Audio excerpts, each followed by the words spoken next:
제1장 세례자 요한의 선포. 하나님의 아들 예수 그리스도의 복음의 시작은 이러하다. 예언자 이사야의 글에 기록하기를 보아라, 내가 내 심부름꾼을 너보다 먼저 보낸다. 그가 내 길을 닦을 것이다. 광야에서 외치는 이의 소리가 있다. 너희는 주의 길을 예비하고 그의 길을 곧게 하여라. 한 것과 같이 세례자 요한이 광야에 나타나서 죄를 용서받게 하는 회개의 세례를 선포하였다.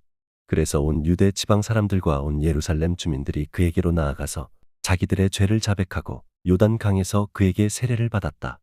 요한은 낙타털 옷을 입고 허리에 가죽띠를 띠고 메뚜기와 들꿀을 먹고 살았다. 그는 이렇게 선포하였다. 나보다 더 능력이 있는 이가 내 뒤에 오십니다. 나는 몸을 굽혀서 그의 신발끈을 풀 자격조차 없습니다. 나는 여러분에게 물로 세례를 주었지만 그는 성령으로 세례를 주실 것입니다. 예수께서 세례를 받으시다. 그 무렵에 예수께서 갈릴리 나사렛에서 오셔서 요단강에서 요한에게 세례를 받으셨다. 예수께서 물속에서 막 올라오시는데 하늘이 갈라지고 성령이 비둘기같이 자기에게 내려오는 것을 보셨다. 그리고 하늘로부터 소리가 났다. 너는 내 사랑하는 아들이다. 내가 너를 좋아한다. 시험을 받으시다. 그리고 곧 성령이 예수를 광야로 내보내셨다.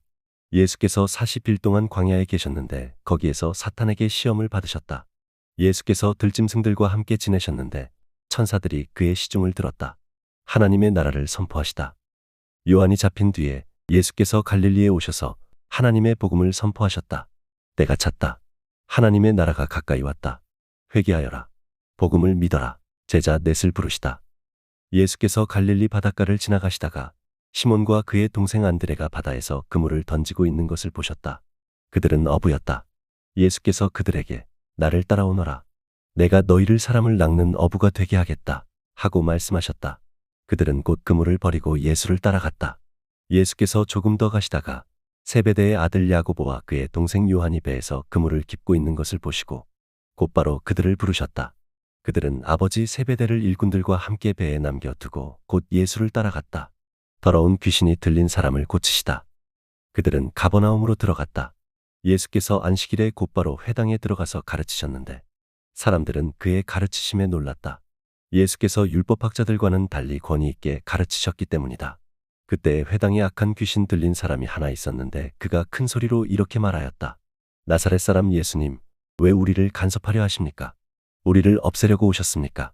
나는 당신이 누구인지 압니다. 하나님께서 보내신 거룩한 분입니다. 예수께서 그를 꾸짖어 말씀하시기를 입을 다물고 이 사람에게서 나가거라 하셨다. 그러자 악한 귀신은 그에게 경련을 일으켜 놓고서 큰 소리를 지르며 떠나갔다. 사람들이 모두 놀라서 이게 어찌된 일이냐? 권위 있는 새로운 가르침이다. 그가 악한 귀신들에게 명하시니 그들도 복종하는구나 하면서 서로 물었다. 그리하여 예수의 소문이 곧 갈릴리 주위에 온 지역에 두루 퍼졌다. 많은 사람을 고치시다. 그들은 회당에서 나와서 곧바로 야고보와 요한과 함께 시몬과 안드레의 집으로 갔다. 마침 시몬의 장모가 열병으로 누워 있었는데 사람들은 그 사정을 예수께 말씀드렸다. 예수께서 그 여자에게 다가가셔서 그 손을 잡아 일으키시니 열병이 떠나고 그 여자는 그들의 시중을 들었다. 해가 져서 날이 저물 때 사람들이 모든 병자와 귀신 들린 사람을 예수께로 데리고 왔다. 그리고 온 동네 사람이 문 앞에 모여들었다. 그는 온갖 병에 걸린 사람들을 고쳐주시고 많은 귀신을 내쫓으셨다. 예수께서는 귀신들이 말하는 것을 허락하지 않으셨다. 그들이 예수가 누구인지를 알았기 때문이다. 전도 여행을 떠나시다. 아주 이른 새벽에 예수께서 일어나서 외딴 곳으로 나가셔서 거기에서 기도하고 계셨다. 그때 시몬과 그의 일행이 예수를 찾아 나섰다. 그들은 예수를 만나자 모두 선생님을 찾고 있습니다 하고 말하였다. 예수께서 그들에게 말씀하셨다. 가까운 여러 고을로 가자. 거기에서도 내가 말씀을 선포해야 하겠다. 나는 이 일을 하러 왔다. 예수께서 온 갈릴리와 여러 회당을 두루 찾아가셔서 말씀을 전하고 귀신들을 내쫓으셨다. 나병 환자를 깨끗하게 하시다. 나병 환자 한 사람이 예수께로 와서 그 앞에 무릎을 꿇고 선생님께서 하고자 하시면 나를 깨끗하게 해주실 수 있습니다 하고 간청하였다. 예수께서 그를 불쌍히 여기시고 손을 내밀어 그에게 대시고 그렇게 해주마. 깨끗하게 되어라 하고 말씀하시니 곧 나병이 그에게서 떠나고 그는 깨끗하게 되었다. 예수께서 단단히 이르시고 곧 그를 보내셨다. 예수께서 그에게 말씀하셨다. 아무에게도 아무 말도 하지 말아라. 가서 제사장에게 내 몸을 보이고 내가 깨끗하게 된 것에 대하여 모세가 명령한 것을 바쳐서 사람들에게 증거로 삼도록 하여라. 그러나 그는 나가서 모든 일을 널리 알리고 그 이야기를 퍼뜨렸다. 그러므로 예수께서는 드러나게 동네로 들어가지 못하시고 바깥 외딴 곳에 머물러 계셨다. 그래도 사람들이 사방에서 예수께로 모여들었다. 제2장 중풍병 환자를 고치시다. 며칠이 지나서 예수께서 다시 가버나움으로 들어가셨다. 예수께서 집에 계신다는 말이 퍼지니 많은 사람이 모여들어서 마침내 문 앞에조차도 들어설 자리가 없었다. 예수께서 그들에게 말씀을 전하셨다. 그때 한 중풍병 환자를 4사람이 데리고 왔다. 무리 때문에 예수께로 데리고 갈 수 없어서 예수께서 계신 곳 위에 지붕을 걷어내고 구멍을 뚫어서 중풍병 환자가 누워있는 자리를 달아내렸다. 예수께서는 그들의 믿음을 보시고 중풍병 환자에게 아들아, 내 죄가 용서함을 받았다 하고 말씀하셨다. 율법학자 몇이 거기에 앉아 있다가 마음속으로 의아하게 생각하였다. 이 사람이 어찌하여 이런 말을 할까? 하나님을 모독하는구나. 하나님 한 분밖에 누가 죄를 용서할 수 있는가? 예수께서 그들이 속으로 이렇게 생각하는 것을 곧바로 마음으로 알아채시고 말씀하셨다. 어찌하여 너희는 마음속에 그런 생각을 품고 있느냐? 중풍병 환자에게 내 죄가 용서함을 받았다 하고 말하는 것과 일어나서 내 자리를 거두어 가지고 걸어가거라 하고 말하는 것 가운데서 어느 쪽이 더 말하기가 쉬우냐? 그러나 인자가 땅에서 죄를 용서하는 권세를 가지고 있음을 너희에게 알게 하겠다. 예수께서 중풍병 환자에게 말씀하셨다. 내가 네게 말한다. 일어나서 내 자리를 거두어 가지고 집으로 가거라. 그러자 중풍병 환자가 일어나서 곧바로 모든 사람이 보는 앞에서 자리를 거두어 가지고 나갔다.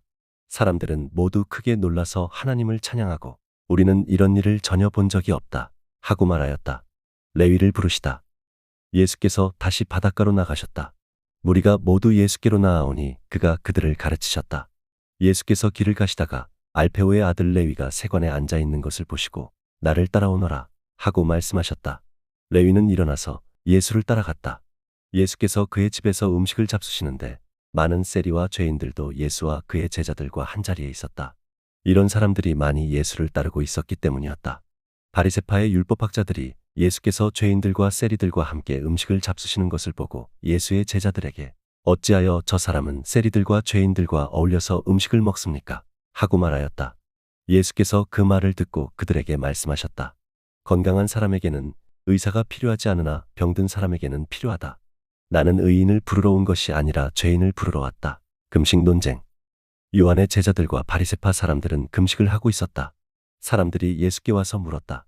요한의 제자들과 바리새파 사람의 제자들은 금식하는데 왜 선생님의 제자들은 금식을 하지 않습니까? 예수께서 그들에게 말씀하셨다. 혼인잔치에 온 손님들이 신랑과 함께 있는 동안에 금식할 수 있느냐? 신랑을 자기들 곁에 두고 있는 동안에는 금식할 수 없다. 그러나 신랑을 빼앗길 날이 올 터인데 그날에는 그들이 금식할 것이다. 생배 조각을 낡은 옷에다가 대고 깁는 사람은 없다.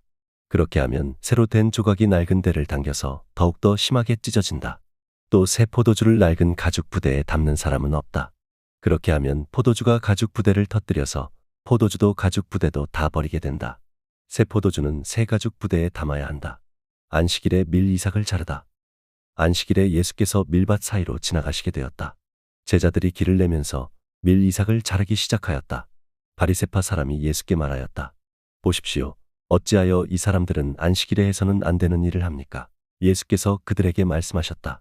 다윗과 그 일행이 먹을 것이 없어서 굶주렸을 때에 다윗이 어떻게 하였는지를 너희는 읽지 못하였느냐? 아비아달 대제사장 때에 다윗이 하나님의 집에 들어가서 제사장들밖에는 먹지 못하는 제단빵을 먹고 그 일행에게도 주지 않았느냐? 그리고 그들에게 말씀하셨다. 안식일이 사람을 위하여 생긴 것이지 사람이 안식일을 위하여 생긴 것이 아니다. 그러므로 인자는 안식일에조차도 주인이다. 제3장. 안식일에 손이 오그라든 사람을 고치시다. 예수께서 다시 회당에 들어가셨다. 그런데 거기에 한쪽 손이 오그라든 사람이 있었다. 사람들은 예수를 고발하려고 예수께서 안식일에 그 사람을 고쳐주시는지를 보려고 예수를 지켜보고 있었다. 예수께서 손이 오그라든 사람에게 일어나서 가운데로 나오너라 하고 말씀하셨다. 그리고 예수께서 그들에게 말씀하셨다. 안식일에 선한 일을 하는 것이 옳으냐? 악한 일을 하는 것이 옳으냐? 목숨을 구하는 것이 옳으냐? 죽이는 것이 옳으냐? 그들은 잠잠하였다. 예수께서 노하셔서 그들을 둘러보시고 그들의 마음이 굳어진 것을 탄식하시면서 손이 오그라든 사람에게 손을 내밀어라 하고 말씀하셨다. 그 사람이 손을 내미니 그의 손이 회복되었다. 그러자 바리새파 사람들은 바깥으로 나가서 곧바로 헤롯 당원들과 함께 예수를 없앨 모의를 하였다. 많은 사람이 모여들다. 예수께서 제자들과 함께 바닷가로 물러가시니 갈릴리에서 많은 사람이 따라왔다. 또한 유대와 예루살렘과 이두메와 요단 강 건너편과 그리고 두로와 시돈 근처에서도 많은 사람이 그가 하신 모든 일을 소문으로 듣고 그에게로 몰려왔다. 예수께서는 무리가 자기에게 밀려드는 혼잡을 피하시려고 제자들에게 분부하여 작은 배 한 척을 마련하게 하셨다. 그가 많은 사람을 고쳐주셨으므로 온갖 병으로 고통받는 사람들은 누구나 그에게 손을 대려고 밀려들었기 때문이다. 또 악한 귀신들은 예수를 보기만 하면 그 앞에 엎드려서 당신은 하나님의 아들입니다 하고 외쳤다. 그러면 예수께서는 나를 세상에 드러내지 말아라 하고 그들을 엄하게 꾸짖으셨다. 12 제자를 뽑으시다. 예수께서 산에 올라가셔서 원하시는 사람들을 부르시니 그들이 예수께로 나아갔다. 예수께서 12를 세우시고 그들을 사도라고 이름하셨다. 이것은 예수께서 그들을 자기와 함께 있게 하시고 또 그들을 내보내어서 말씀을 전파하게 하시며 귀신을 내쫓는 권능을 가지게 하시려는 것이었다.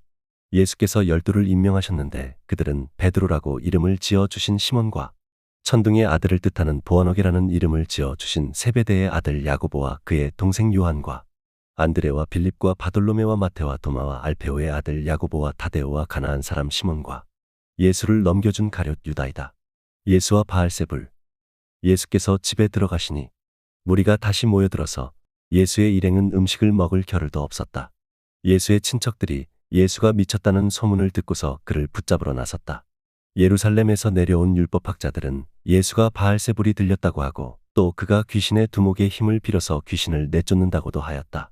그래서 예수께서 그들을 불러서 비유로 말씀하셨다. 사탄이 어떻게 사탄을 내쫓을 수 있느냐?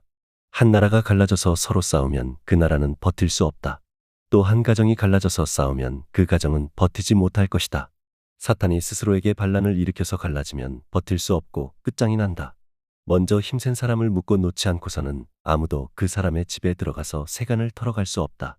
묶어 놓은 뒤에야 그 집을 털어갈 것이다. 내가 진정으로 너희에게 말한다. 사람들이 짓는 모든 죄와 그들이 하는 어떤 비방도 용서를 받을 것이다. 그러나 성령을 모독하는 사람은 용서를 받지 못하고 영원한 죄에 매인다. 이 말씀을 하신 것은 사람들이 그는 악한 귀신이 들렸다 하고 말하였기 때문이다.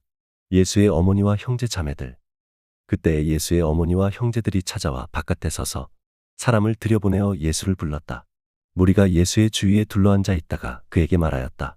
보십시오. 선생님의 어머니와 형제들과 누이들이 바깥에서 선생님을 찾고 있습니다. 예수께서 그들에게 대답하셨다. 누가 내 어머니이며 내 형제들이냐? 그리고 주위에 둘러앉은 사람들을 둘러보시며 말씀하셨다. 보아라, 내 어머니와 내 형제들이다. 누구든지 하나님의 뜻을 행하는 사람이 곧 내 형제여 자매여 어머니다. 제4장. 씨 뿌리는 사람의 비유. 예수께서 다시 바닷가에서 가르치기 시작하셨다.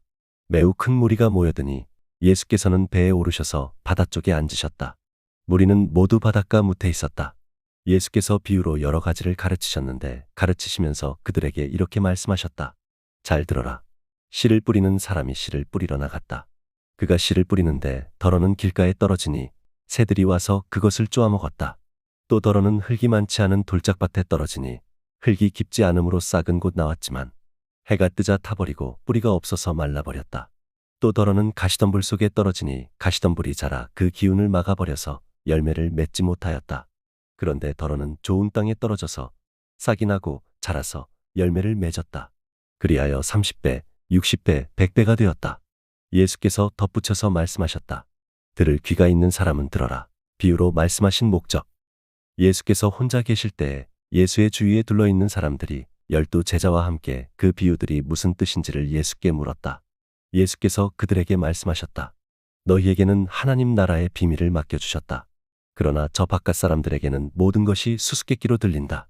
그것은 그들이 보기는 보아도 알지 못하고 듣기는 들어도 깨닫지 못하게 하셔서 그들이 돌이켜 용서를 받지 못하게 하시려는 것이다. 씨 뿌리는 사람의 비유 설명. 그리고 예수께서 그들에게 말씀하셨다. 너희가 이 비유를 알아듣지 못하면서 어떻게 모든 비유를 이해하겠느냐. 씨를 뿌리는 사람이 뿌린 씨는 말씀을 가리킨다. 길가에 뿌려지는 것들이란 이런 사람들이다. 그들에게 말씀이 뿌려질 때에 그들이 말씀을 듣기는 하지만 바로 사탄이 와서 그들 속에 뿌려진 그 말씀을 빼앗아 간다. 돌짝밭에 뿌려지는 것들이란 이런 사람들이다. 그들은 말씀을 들으면 곧 기쁘게 받아들이기는 하지만 그들 속에 뿌리가 없어서 오래가지 못하고 그 말씀 때문에 환난이나 박해가 일어나면 곧 걸려 넘어진다. 가시덤불 속에 뿌려지는 것들이란 달리 이런 사람들을 가리키는데 그들은 말씀을 듣기는 하지만 세상의 염려와 재물의 유혹과 그 밖에 다른 일에 욕심이 들어와 말씀을 막아서 열매를 맺지 못한다. 좋은 땅에 뿌려지는 것들이란 이런 사람들이다. 그들은 말씀을 듣고 받아들여서 30배, 60배, 100배의 열매를 맺는다. 등불은 등경 위에. 예수께서 그들에게 말씀하셨다. 사람이 등불을 가져다가 돛박 아래에나 침상 밑에 두겠느냐? 등경 위에다가 두지 않겠느냐? 숨겨둔 것은 드러나고 감추어 둔 것은 나타나기 마련이다. 들을 귀가 있는 사람은 들어라. 예수께서 그들에게 말씀하셨다. 너희는 새겨들어라. 너희가 되어서 주는 만큼 너희에게 되어서 주실 것이요 덤으로 더 주실 것이다. 가진 사람은 더 받을 것이요 가지지 못한 사람은 그 가진 것마저 빼앗길 것이다. 자라나는 씨의 비유. 예수께서 또 말씀하셨다. 하나님의 나라는 이렇게 비유할 수 있다. 어떤 사람이 땅에 씨를 뿌려놓고 밤에 자고 낮에 깨고 하는 동안에 그 씨에서 싹이 나고 자라지만 그 사람은 어떻게 그렇게 되는지를 알지 못한다. 땅은 열매를 저절로 맺게 하는데 처음에는 싹을 내고 그 다음에는 이삭을 내고 또 그 다음에는 이삭의 알찬 나달을 낸다. 열매가 익으면 곧 낫을 된다. 추수 때가 왔기 때문이다. 겨자씨의 비유. 예수께서 또 말씀하셨다. 우리가 하나님의 나라를 어떻게 비길까? 또는 무슨 비유로 그것을 나타낼까? 겨자씨와 같으니 그것은 땅에 심을 때에는 세상에 있는 어떤 씨보다도 더 작다. 그러나 심고 나면 자라서 어떤 풀보다 더 큰 가지들을 뻗어 공중의 새들이 그 그늘에 깃들 수 있게 된다. 비유로 가르치시다. 예수께서는 그들이 알아들을 수 있는 정도로 이와 같이 많은 비유로 말씀을 전하셨다. 비유가 아니면 말씀하시지 않으셨으나 제자들에게는 따로 모든 것을 설명해 주셨다. 풍랑을 잔잔하게 하시다. 그날 저녁이 되었을 때 예수께서 제자들에게 바다 저쪽으로 건너가자 하고 말씀하셨다. 그래서 그들은 무리를 남겨두고 예수께서 배에 계신 그대로 모시고 갔는데 다른 배들도 함께 따라갔다.